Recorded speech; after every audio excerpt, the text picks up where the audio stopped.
नमस्कार दोस्तों। जब भी हम इंडियन इकॉनमी के बारे में बात करते हैं तो एक तरफ हमें बताया जाता है कि भारत $4 ट्रिलियन इकॉनमी बन गया है, 2025 में वर्ल्ड फोर्थ लार्जेस्ट इकॉनमी बनने वाला है। वहीं दूसरी तरफ बताया जाता है कि इंडिया में आज भी सरकार 80 करोड़ लोगों को फ्री राशन दे रही है। इंडिया में इन्फ्लेशन अभी 5% से ज़्यादा है, रूपी गिरता जा रहा है, भारत की ग्रोथ रेट गिरती जा रही है, सरकारें फ्रीबीज पे फ्रीबीज बांटती जा रही हैं। तो एक्चुअल में इंडियन इकॉनमी में चल क्या रहा है, आइए जानते हैं। पिछले 3 सालों से भारत 7 से 9% के बीच ग्रो कर रहा था। 2021-22 में भारत की ग्रोथ रेट 9.6% थी, 2022-23 में 7% और 2023-24 में 8.2% थी। वहीं 2024-25 में भारत की ग्रोथ रेट 6.4% रहने वाली है, जो पिछले 4 सालों में सबसे लोएस्ट है। पिछले 1 साल से इंडियन इकॉनमी की परफॉर्मेंस उतनी अच्छी नहीं रही है। ग्लोबल लेवल पे कंपेयर करें तो इंडियन इकॉनमी की परफॉर्मेंस बाकी देशों से काफी बेटर है, पर अगर खुद से कंपेयर करें तो इस समय कुछ अलार्मिंग साइन इंडियन इकॉनमी में नजर आ रहे हैं। एसबीआई और आरबीआई दोनों ने इंडियन इकॉनमी को लेकर वार्निंग सिग्नल भी दे दी हैं। इस समय इंडियन इकॉनमी में स्लो डाउन देखने को मिल रहा है। इकोनॉमिक सर्वे में बताया गया है कि अगर भारत को 2047 तक विकसित भारत बनना है तो उसे 8% से ग्रो करना होगा। 6-6.5% ग्रोथ रेट से भारत कभी भी चाइना को बीट नहीं कर पाएगा। तो अब आप लोग जानना चाहेंगे कि इंडिया की ग्रोथ रेट गिर क्यों रही है। तो देखो, इसको मैं सिंपल तरीके से समझाता हूँ। हम जब भी जीडीपी कैलकुलेट करते हैं तो उसका फॉर्मूला C+I+G+X-M होता है। C for consumption, I for investment, G for government spending plus export minus import. Bharat की जीडीपी की बात करें तो उसमें 60% शेयर डोमेस्टिक कंजप्शन का है, मतलब देश में लोग कितना खर्च कर रहे हैं उससे इंडिया की जीडीपी सबसे ज़्यादा इफेक्ट होती है। और इस समय भारत की डोमेस्टिक कंजप्शन गिरती जा रही है, जिसके चलते इंडिया की ग्रोथ रेट भी गिर रही है। अब आप जानना चाहेंगे कि भारत की कंजप्शन गिर क्यों रही है। तो देखो, इसके पीछे एक ही रीज़न है और वो ये है कि भारत का मिडिल क्लास कम पैसा खर्च कर रहा है। भारत की कंजप्शन मिडिल क्लास के ऊपर डिपेंड होती है। मिडिल क्लास अगर ज़्यादा पैसा खर्च करता है तो कंजप्शन बढ़ती है, और अगर कम खर्चा करता है तो कंजप्शन गिरने लगती है। और इस समय भारत का मिडिल क्लास बढ़ती इन्फ्लेशन, बढ़ते टैक्स, लो वेज इंक्रीमेंट से परेशान हो गया है। मिडिल क्लास की इनकम बढ़ नहीं रही है, उल्टा सेविंग गिरती जा रही है, जिसके चलते मिडिल क्लास कम खर्चा कर रहा है। भारत में रिच क्लास को फर्क नहीं पड़ता है कि देश में कितनी महंगाई है या कितना टैक्स है, वो लग्जरी आइटम खरीदता है और भारत में लग्जरी आइटम की सेल्स बढ़ती जा रही है। वहीं पुअर क्लास के लिए भारत सरकार सब्सिडी और फ्रीबी देती है तो उनका गुजारा भी हो जाता है, पर मिडिल क्लास को कोई बेनिफिट नहीं मिल रहा है। भारत में लग्जरी गुड्स, लग्जरी अपार्टमेंट की सेल बढ़ती जा रही है, पर नॉर्मल बजट वाली कार या घर की सेल्स गिरती जा रही है। एफएमसीजी कंपनीज ने बताया कि मिडिल क्लास घर के लिए सामान भी कम खरीद रहे हैं। इसके अलावा जीडीपी में दूसरी चीज आती है इन्वेस्टमेंट। अब भारत की ग्रोथ रेट गिरने से भारत में इन्वेस्टमेंट भी कम होती जा रही है। फॉरेन इन्वेस्टर अपना पैसा भारत से निकाल रहे हैं, जिसका इम्पैक्ट आप स्टॉक मार्केट में देख सकते हैं। निफ्टी, सेंसेक्स 10% से ज्यादा करेक्ट हो चुके हैं। जीडीपी में तीसरी चीज आती है गवर्नमेंट स्पेंडिंग। अब अगर आप फिगर देखेंगे तो आपको लगेगा कि गवर्नमेंट खर्चा तो बहुत कर रही है, पर अगर आप रियलिटी देखेंगे तो आपको पता चलेगा कि पिछले कुछ सालों में जिस तरह भारत में फ्रीबी कल्चर प्रमोट हो रहा है और बढ़ रहा है, उसका नेगेटिव इम्पैक्ट अब इंडियन इकोनॉमी पे भी पड़ना शुरू हो गया है। देखो, भारत में गवर्नमेंट प्रोडक्टिव चीजों पे फोकस नहीं कर रही है। सरकारों का ध्यान इलेक्शन जीतने के लिए सब्सिडीज और फ्रीबी में लगा हुआ है। Manufacturing, research and development, AI, education, health care, infrastructure पे फोकस अब भी नहीं है, जिसके चलते 1-2 साल तो भारत की ग्रोथ रेट 7-8% रहती है, पर फिर वापस से गिर के 5-6% पे आ जाती है। जीडीपी में चौथी चीज आती है नेट एक्सपोर्ट। अब ये पॉइंट तो हमेशा से भारत का नेगेटिव ही रहा है। हम सबको पता है कि भारत एक्सपोर्ट से ज़्यादा इंपोर्ट करता है, तो इसका कंट्रीब्यूशन जीडीपी में ना के बराबर ही होता है। तो इस समय देखा जाए तो जीडीपी के चारों फैक्टर में भारत की परफॉर्मेंस गिरती जा रही है, जिसके चलते इंडिया की ग्रोथ रेट भी गिर रही है। तो अब आप लोग जानना चाहेंगे कि इसका सॉल्यूशन क्या है और भारत कैसे 6 की जगह 8% की ग्रोथ रेट मेंटेन करके रख सकता है। तो चलिए सॉल्यूशन के बारे में भी बात कर लेते हैं।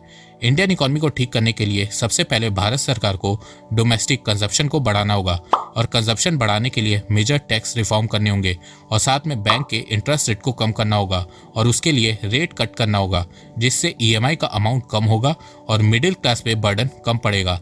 इसके अलावा भारत सरकार को कोशिश करनी होगी कि भारत के मिडिल क्लास की इनकम बढ़े, और उसके लिए एम्प्लॉयज़ की सैलरी बढ़ानी होगी। भारत के इकोनॉमिक सर्वे में बताया है कि पिछले 15 सालों में निफ्टी की 500 कंपनीज का प्रॉफिट अच्छा खासा बढ़ा है। 2003 में कंपनीज का प्रॉफिट 2.1% ऑफ जीडीपी हुआ करता था, जो 2024 में बढ़ के डबल 4.8% हो गया है। पर अगर आप एम्प्लॉयज एक्सपेंस देखेंगे तो वो कम होता जा रहा है। वही कंपनीज का प्रॉफिट 22% बढ़ा है, पर एम्प्लॉयमेंट सिर्फ 1.5% बढ़ी है। कंपनीज कम हायरिंग भी कर रही है। अब आप बोलोगे कि यार समझ में नहीं आ रहा है, थोड़ा सिंपल तरीके से बताओ। तो चलो मैं आपको आज बताता हूँ कि पिछले 7-8 सालों में आप लोगों की सैलरी कितनी बढ़ी है। 2017 में भारत के मेल की एवरेज सैलरी 17,299 रुपए थी, जो 2024 में बढ़ के 22,000 रुपए हुई। वहीं फीमेल की 13,817 रुपए से बढ़ के लगभग 16,500 रुपए हुई। अब आप लोग बोलोगे कि वाह, अच्छी खासी सैलरी बढ़ी है। तो देखो, सैलरी तो बढ़ी है, पर साथ में इन्फ्लेशन भी तो बढ़ी है। और अगर हम इन्फ्लेशन एडजस्ट करें तो 7 सालों में आपकी सैलरी बढ़ी नहीं है, उल्टा कम हुई है। ये नॉमिनल सैलरी फिगर है और इसमें इन्फ्लेशन एडजस्ट करें तो ये रियल सैलरी का फिगर है। और भारत सरकार इसीलिए कंपनीज को कह रही है कि एम्प्लॉयज की सैलरी बढ़ाओ। भारत के आईटी सेक्टर में फ्रेशर्स की सैलरी पिछले 10 सालों में स्टैग्नेंट रही है, मतलब बहुत धीरे धीरे बढ़ रही है, पर सीईओ की सैलरी बहुत तेजी से बढ़ रही है। 2013-14 में भारत के आईटी सेक्टर में फ्रेशर की सैलरी 3 से 3,40,000 रुपए पर एनम हुआ करती थी, जो 2023-24 में बढ़ के 3,80,000 से 4.5 लाख रुपए पर एनम हो गई है। मतलब बीते 10 सालों में एवरेज सैलरी सिर्फ 8 से 10,000 रुपए पर ईयर बढ़ी है। भारत में इससे ज्यादा तो इन्फ्लेशन बढ़ गई है। वहीं सीईओ की बात करें तो 2014 में इन्फोसिस के सीईओ की सैलरी 16 लाख पर एनम थी, जो 2024 में बढ़ के 66 करोड़ रुपीस पर एनम हो गई है। वहीं एचसीएल के सीईओ की सैलरी 10 साल में 4.2 करोड़ रुपीस से बढ़ के 84 करोड़ रुपीस पर एनम हो गई है। कॉरपोरेट कंपनीज प्रॉफिट खूब कमा रही हैं, पर एम्प्लॉयज की सैलरी नहीं बढ़ा रही हैं और उल्टा कह रही हैं कि इंडियन वर्कर्स को 70 घंटे 90 घंटे संडे को भी काम करना चाहिए, जबकि वर्ल्ड का लॉन्गेस्ट वर्क वीक इंडिया में होता है। भारत में लोग ऑलरेडी वीक में 56 आवर्स काम करते हैं। इंडिया में 78% एम्प्लॉयज अपनी जॉब में बर्नआउट फील करते हैं। भारत में प्राइवेट कंपनी हद से ज्यादा काम करवाती हैं और पे भी उस हिसाब से नहीं करती हैं। भारत में हर 10 में से 7 एम्प्लॉयज अंडर पेड है। भारत में वर्क स्ट्रेस इतना ज्यादा है कि एम्प्लॉय सुसाइड कर लेते हैं और इसके बावजूद बोला जा रहा है कि 70 घंटे 90 घंटे काम करो। और इतना काम करने के बाद अपनी सैलरी का एक बड़ा हिस्सा एम्प्लॉय टैक्स में दे देता है। आज के समय भारत सरकार कॉर्पोरेट टैक्स से ज्यादा पैसा इनकम टैक्स से कमा रही है। तो अगर भारत में कंजप्शन को इंक्रीज करना है तो भारत सरकार को सबसे पहले टैक्स कट करना होगा, साथ में प्राइवेट कंपनीज के ऊपर प्रेशर बनाना होगा कि वो अपने एम्प्लॉयज की सैलरी बढ़ाए, ताकि उनके पास ज्यादा पैसा आ सके और वो ज्यादा खर्च कर सके। देखो, गवर्नमेंट एम्प्लॉयज की सैलरी बढ़ाने के लिए भारत सरकार 8 पे कमीशन ला रही है, जिससे 1 करोड़ से ज्यादा सेंट्रल गवर्नमेंट एम्प्लॉयज की सैलरी बढ़ जाएगी। तो जिस तरह भारत सरकार गवर्नमेंट एम्प्लॉयज की सैलरी बढ़ा रही है, उसी तरह हमारे देश के कॉर्पोरेट कंपनीज को भी करना होगा। इसके अलावा भारत सरकार को इन्फ्लेशन को कम करना होगा और उसके लिए सिर्फ एक चीज में टैक्स को कम करना होगा, और वो है पेट्रोल और डीजल। अगर भारत सरकार ने 5 से 10 रुपए भी पेट्रोल डीजल में कम कर दिया तो भारत में फूड इन्फ्लेशन बहुत तेजी से कम होने लगेगी और भारत में लोगों की कंजप्शन भी अपने आप बढ़ने लगेगी। जीडीपी के दूसरे फैक्टर इन्वेस्टमेंट की बात करें तो जब भारत की कंजप्शन बढ़ेगी, उससे भारत की ग्रोथ रेट भी बढ़ने लगेगी और फिर उसके बाद भारत को 7-8% ग्रोथ रेट मेंटेन करके रखना होगा, क्योंकि उससे ही ग्लोबल इन्वेस्टर इंडिया में इन्वेस्ट करेंगे। देखो, अगर ग्लोबल इन्वेस्टर्स को 4 से 5% रिटर्न कमाना होगा तो वो चाइना में ही इन्वेस्ट कर लेंगे। 1% ज्यादा कमाने के लिए वो इंडिया में नहीं आएंगे। तो अगर भारत की ग्रोथ रेट 7-8% होगी तो उन्हें इंडियन मार्केट अट्रैक्टिव लगेगा और वो इंडिया में इन्वेस्ट करेंगे। देखो, भारत में जब भी ग्रोथ रेट 8% से ज्यादा रहती है तो उस साल भारत में फॉरेन इन्वेस्टमेंट बहुत ज्यादा आती है, और जब ग्रोथ रेट गिरने लगती है, इन्वेस्टमेंट भारत से बाहर जाने लगती है, जैसे पिछले 6 महीनों में हो रहा है। और इसका इम्पैक्ट आपको स्टॉक मार्केट में भी देखने को मिल रहा है। तो भारत को जितना हो सके फॉरेन इन्वेस्टमेंट को अट्रैक्ट करना होगा। जीडीपी के तीसरे फैक्टर गवर्नमेंट स्पेंडिंग की बात करें तो भारत की सेंट्रल गवर्नमेंट और स्टेट गवर्नमेंट को फ्रीबी कल्चर को खत्म करना होगा और टैक्स पेयर के पैसों को इंडिया की डेवलपमेंट में लगाना होगा। आपको जान के हैरानी होगी कि पिछले 10 सालों में दिल्ली में सब्सिडी बिल 600% बढ़ा है। सोचो, अगर ये पैसा दिल्ली में पॉल्यूशन को कम करने में खर्च किया जाता, हेल्थ केयर इंफ्रास्ट्रक्चर में खर्च किया जाता, तो आज दिल्ली पॉल्यूशन फ्री और साथ में नीट एंड क्लीन होती। दिल्ली में सब्सिडी देने से उसका बजट 31 सालों में पहली बार डेफिसिट में पहुंच गया है। देखो, एक बार जब सरकार फ्रीबी देती है तो फिर उसे वापस लेना बहुत मुश्किल हो जाता है, क्योंकि फिर दूसरी पॉलिटिकल पार्टी इलेक्शन जीतने के लिए और ज्यादा फ्रीबी देने लगती है और फिर उससे डायरेक्टली इकोनॉमी पे इम्पैक्ट पड़ने लगता है। फ्रीबीज को लेके आरबीआई, सुप्रीम कोर्ट तक ने कहा है कि इससे इंडियन इकोनॉमी को नुकसान हो रहा है। फ्रीबीज का बोझ डायरेक्टली इंडियन टैक्स पेयर पे पड़ता है।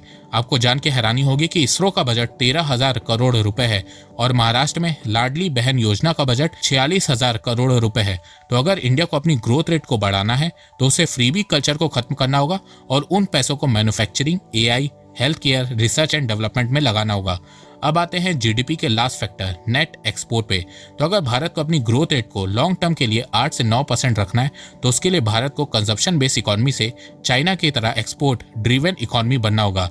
चाइना ने कई डेकेड तक अपनी ग्रोथ रेट को एक्सपोर्ट के दम पे 9 से 10% मेंटेन करके रखा हुआ था। China almost $1 trillion trade surplus touch करने वाला था। तो भारत को भी चाइना की तरह अपने एक्सपोर्ट को बढ़ाना होगा और उसके लिए मैन्युफैक्चरिंग सेक्टर पे मेजर फोकस करना होगा।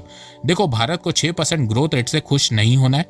भारत को अगर $30 ट्रिलियन इकोनॉमी बनना है, विकसित भारत बनना है, तो उसे कम से कम 8% ग्रोथ रेट को टारगेट करना होगा और साथ में मैन्युफैक्चरिंग को बूस्ट करना होगा, वरना इंडिया की ग्रोथ तो होगी पर वो जॉबलेस ग्रोथ होगी। तो दोस्तों, आपको ये वीडियो कैसा लगा? आप अपनी राय मुझे कमेंट सेक्शन में बताइए। तो अब तक के लिए बस इतना ही। धन्यवाद। जय हिंद, जय भारत।